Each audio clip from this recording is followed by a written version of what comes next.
a certain point in your life, you have to make the decision to say, I am now responsible for building my confidence. There is a lot of resources, a plethora of resources that can help me build my confidence. So today we are going to dive in, we are going to talk, we gonna heal.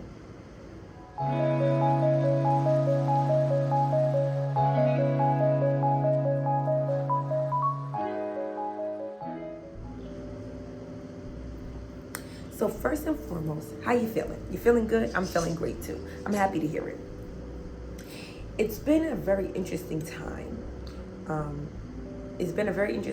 And I'm the type of person where when things keep happening, I need to sit and I need to process it.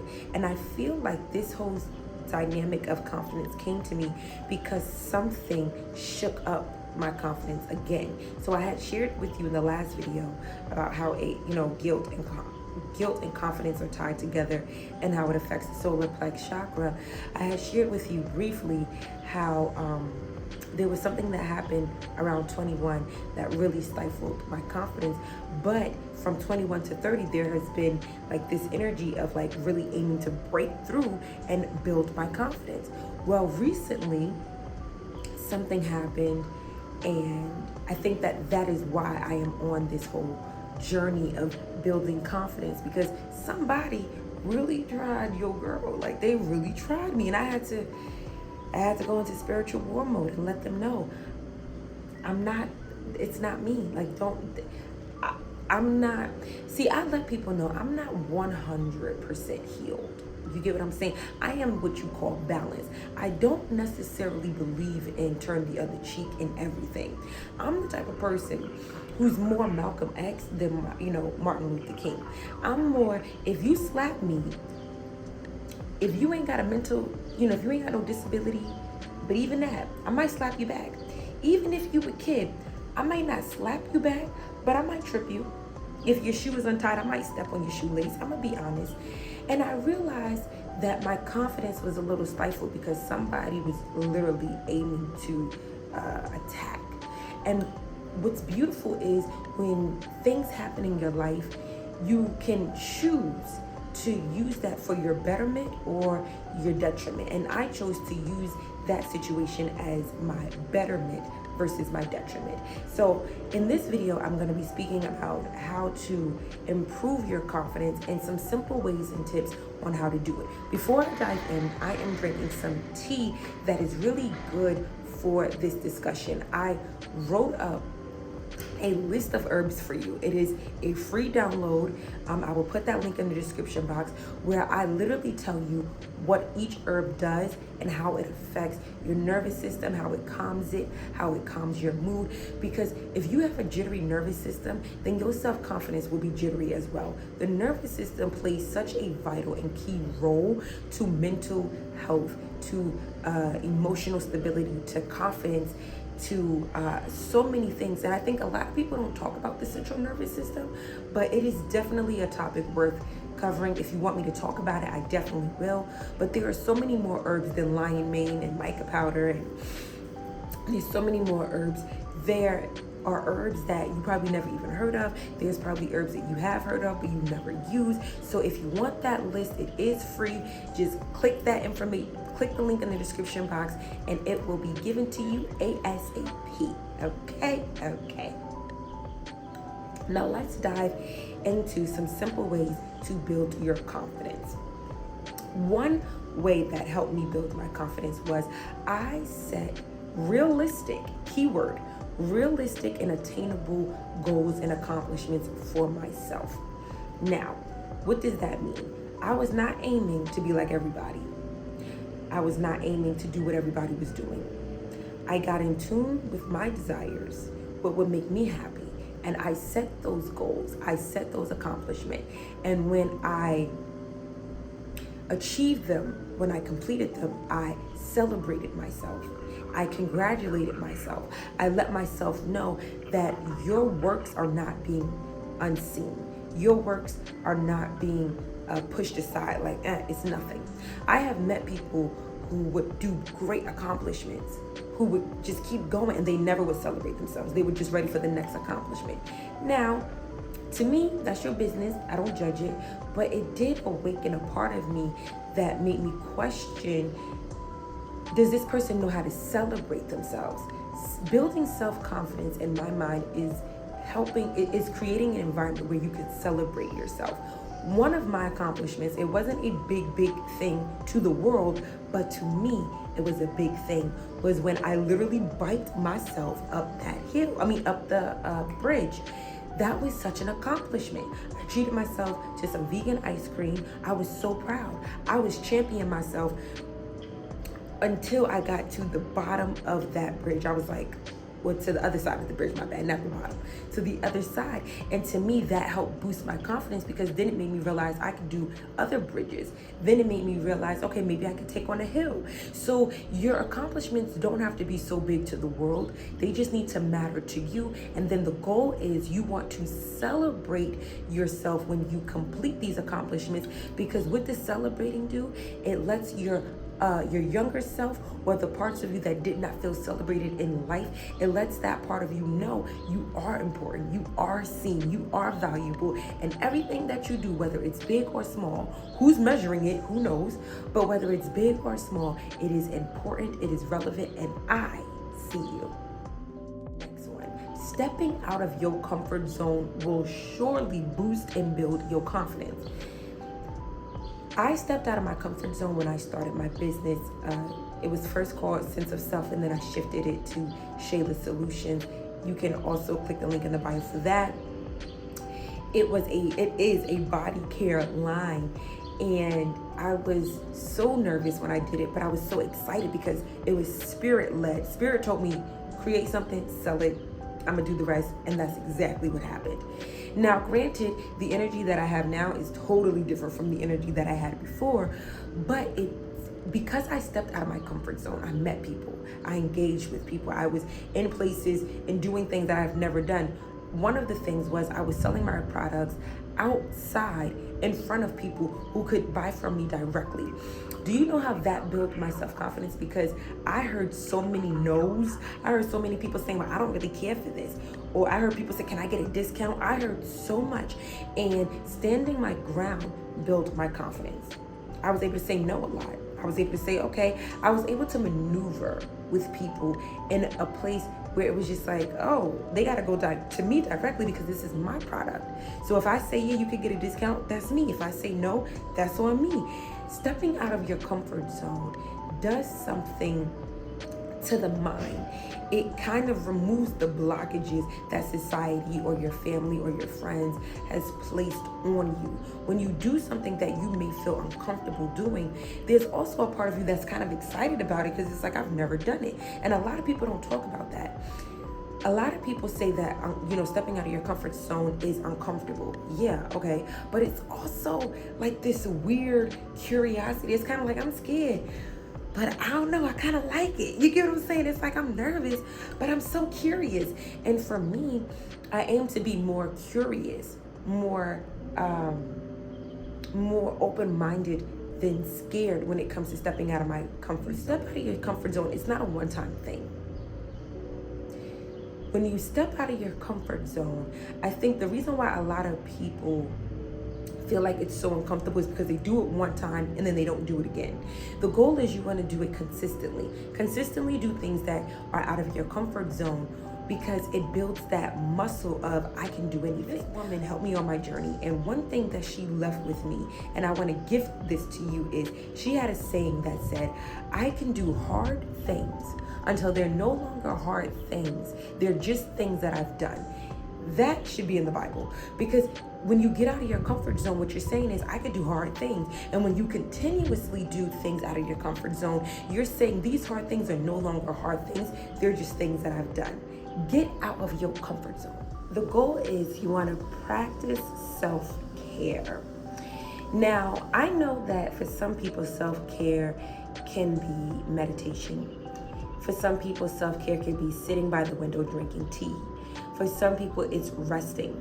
The way that I like to look at self-care is anything that you do that is a positive effect on how you feel about yourself and how you view yourself, right? So me resting means that I respect myself so much and I care about myself so much that I'm gonna allow my host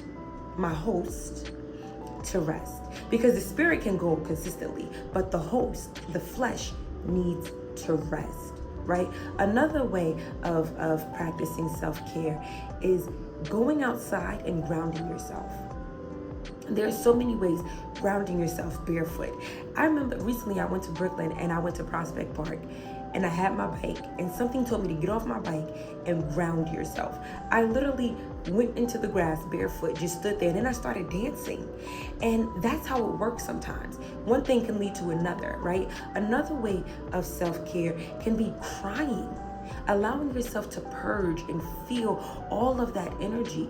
I think that we need to stop, not even think, I know. We need to stop saying I'm sorry when we cry. It's a normal thing. Don't feel bad about it. Do it. I now cry in a very calm way. I would just be thinking and I'll just let the tears come down because I now see it as a purge, as liberation, as a cleanse. You see what I'm saying? So crying is a form of self-care. That is a beautiful form of self-care. You know, another thing is working out, eating clean. Once I started working out consistently, my mental clarity has been amazing. Now, there are moments when I'm not working out and I can feel the difference. But the reason why I say working out is a very strong practice of self-care is because it helps with blood flow circulation. A lot of y'all are dealing with a lot of stagnant energy in your body because you don't walk for 30 minutes a day. You don't move. You just a couch potato. Get up and move, exercise, get some physical activity. You get what I'm saying? Go for a jog, go to the gym, do some cardio. Help with your body moving and have a supportive team around you, or at least build a supportive team around you. What does that mean? If you know that your parents did not help instill confidence in you, you're probably attracting more people who trigger or remind you that you're not confident, because it's a subconscious action, right?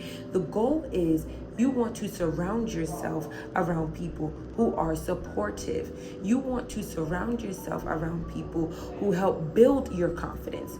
You want to surround yourself around people who instill a level of, you know what, girl, you know what you're talking about. Or you know what, you could do it. Or you know what, that's a great idea. Or if you want to be around people that remind you that you're capable. And see, what's beautiful is as an adult, you get to pick and choose who is in your circle. Have people who create a supportive environment, i.e., I may not like what you're about to do, but I want you to know that I'm here for you, whatever the outcome is. I think a lot of us have people who are supportive on temporary moments, meaning they supportive when you're only doing things that they agree with, and then when you do things that they don't agree with, they kind of drop you. You want a flow of consistency. Listen, you rob that bank, that's your business, but I got the bail money because I know you robbed the bank to feed your kids. You get what I'm saying? Extreme, but the goal is confidence is something where it's like you need to know that it's like if I fall, there's a cushioning. You get what I'm saying? There's a cushioning where if I don't do what you want me to do, there's still some level of love. You get what I'm saying? I could go deep into that one, but I'm not. I'm telling you, that's a really big one. And before I move on to the last one, let me just say this. I have a person in my life where I had to tell them, I'm starting to feel like there's a conditional level of love and support from you, because when I do what you want me to do, that's my girl. Yay, hooray. But when I'm doing things that I like to do that you don't agree with is, I'm scared of you. I don't know if I can deal with this. And that inconsistent pattern made me realize that I also attract people. I was attracting people who kind of moved very temporarily with me. Like they would say, Shayla, I love when you're bold. But then when I was bold with them, it was, I don't know if I can, I'm gonna give you I need a second from you. And that's when I realized that even if you have a supportive team, you need to be able to look yourself in the mirror and say, I'm going to support me. And spirit will always be your cushioning. Let's move on to the last one. Learn how to grow from your mistakes, your shortcomings, and your failures. I like to say mistakes because to me, if I really am ignorant, then it's a mistake. But if I am conscious, it ain't a mistake. I just did something you ain't like. Period. So we got to understand what a mistake is. A lot of us ain't making mistakes. A lot of us are just doing things that other people don't agree with. Okay? So for me, I realized that when I would do things that didn't add up, or when I would do things that in my mind, in my heart, I felt like I was able to do better, I realized that in the beginning I used to beat myself up. And as I started to do this spiritual path, do this spiritual walk with myself in spirit, I realized that the best way to build my confidence, or the best way to really practice self-love, was to learn from my mistakes, to grow from my mistakes. Now, let me tell you this. One of the best ways to me to know if you have learned from your mistake is to be put in that situation again and see how you move. Because a lot of people say, I've learned and I've grown and I'm over it. I don't want to deal with it. Get it away from me. Okay, that's fair. But I am the type of person who would say, I've learned, I've grown. If it comes back to me, if it does, watch what I'm gonna do with it. Watch. Why do I say this? Because I have a mindset that has been in, my mindset is programmed like this. A lesson will keep repeating itself until it's learned. But how do you know it's learned? It will repeat itself. So a lot of people say things like, I know I've learned. Well, how do you know? I've heard people say, I used to be an alcoholic, but I don't drink no more. Okay, so if this alcoholic beverage is around you, you ain't touch it. Now granted, that could be a form of testing, and I don't like to be tested, granted, and you probably don't like to be tested either. But in order to really understand if you have been able to maneuver through something, the lesson will come back to you whether you want it to or not, and it may come in one form or fashion, but it's going to come back because the goal is spirit. Your higher self needs to know, did you really learn? To wrap this up, you are now capable. You are fully equipped. You are perfect in the way that you are at this moment to build your confidence. You don't need to wait for yourself to get older. You don't need to wait to create something. You just being here. You choosing to say, I want. That's it. You saying, I choose. That's it. You saying, I'm ready. These are all signs of that's it. Like, now you are creating an energetic frequency for this spiritual realm to be like, oh, somebody is now ready. Let's go. Okay, if you like this video, I want you to subscribe and like and comment. But for some reason, it don't ever feel authentic for me to say it. Do what your spirit wants you to do. Okay, I enjoyed this video. If I was you, I would like, subscribe, and comment. But that's just me. Okay, I hope that this blessed you. I hope that it ignited something in you and reminded you that you are fully capable of building your confidence. Peace.